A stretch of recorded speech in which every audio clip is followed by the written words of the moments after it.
বৌমা, বাবু আর টিফিন তৈরি হলো? রান্না হয়ে গেছে? হ্যাঁ মা, রান্না প্রায় শেষ। ওকে খেতে দিয়েই টিফিনটা ভরে দেব। এক কাজ করো, তুমি টিফিনটা ভরো, আমি বাবুয়াকে ভাত বেড়ে দিচ্ছি।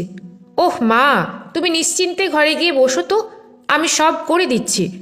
গলায় একটু উষ্মা নিয়েই কথাগুলো বলে ওঠে রমিলা।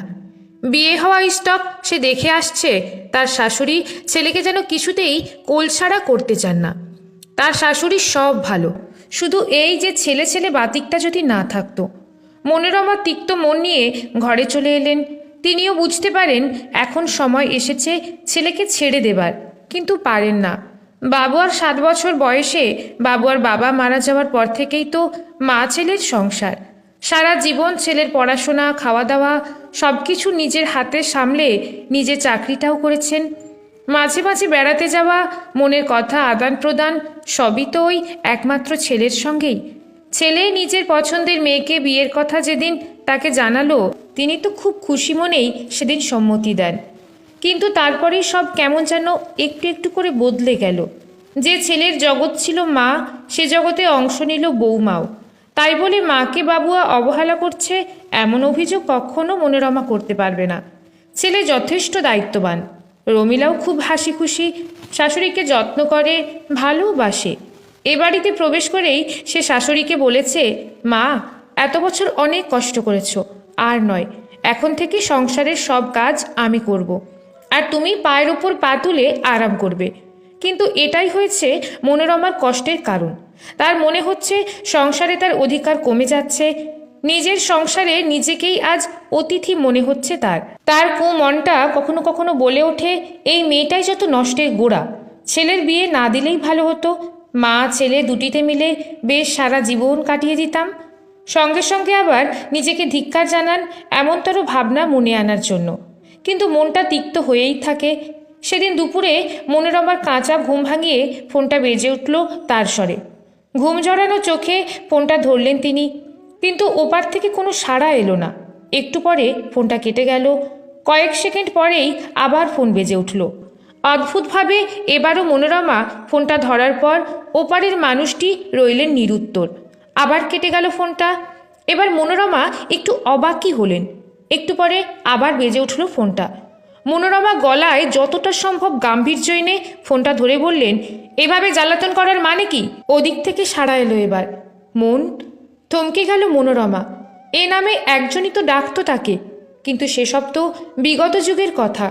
অপর দিকের মানুষটি বলে উঠলেন, মন, আমি সুনির্মল, চিনতে পারছো?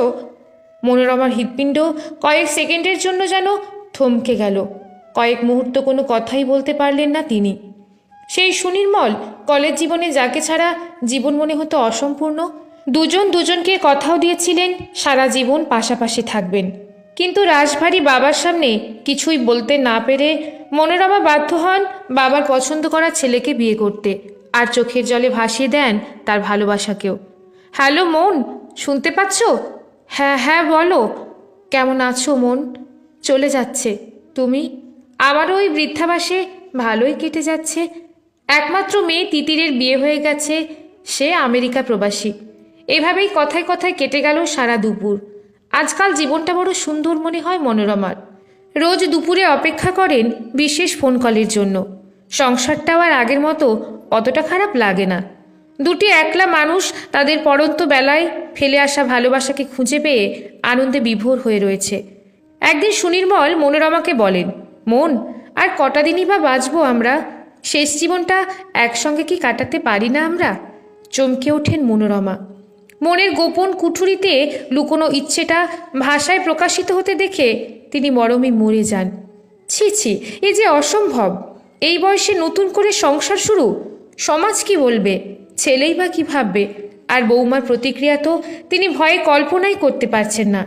এদিকে রোজই নির্দিষ্ট সময়ে শাশুড়ির ফোনালাপে রমিলার মনে সন্দেহ জাগে। শাশুড়িকে একদিন খুব জোরাজুরিও করে বিষয়টি জানার জন্য। মনোরমা এড়িয়ে যান। দুজনের মধুর কাহিনীটি হয়তো এভাবেই অসমাপ্ত রয়ে যেত, কিন্তু রইল না তিতিরের সক্রিয়তায়। সুনির্মল তার শুধু বাবাই নয়, প্রিয় বন্ধুও। বাবার ভালো থাকার দায়িত্ব তাই তিতির নিজের কাঁধে তুলে নেয়। ফোন নাম্বার জোগাড় করে সে ফোন করে রমিলাকে। তার কাছে সব বৃত্তান্ত জেনে উত্তেজিত ও উৎফুল্ল রমিলা পুরো ব্যাপারটা অবগত করে বাবুয়াকে। কিন্তু বাবুয়া আঁতকে ওঠে, কি বলছো? এই বয়সে মায়ের বিয়ে দেখতে হবে আমাকে? লোকে কি বলবে? না না, আমি পারবো না। এখানেই শেষ নয়, বাবুয়া মায়ের কাছে গিয়ে বলে ফেলে, সুনির্মল কে মা? বাবার জায়গায় তুমি ওকে বসাতে চাইছো? আমি ভাবতেই পারছি না। মনোরমা ঘটনার আকস্মিকতায় বাকরহিত হয়ে যান। দু চোখে অঝরে জল ঝরতে থাকে। রমিলা ছুটে এসে শাশুড়িকে জড়িয়ে ধরেন, তিরস্কার করে স্বামীকে। আজকালকার দিনের ছেলে হয়ে কি করে এমন সংকীর্ণ মনোভাব পোষণ করো তুমি, যে মানুষটা কোনো দিকে না তাকিয়ে সারা জীবন খালি তোমার প্রতি কর্তব্য করে গেল, তার মনটা বোঝার চেষ্টাও তুমি করলে না।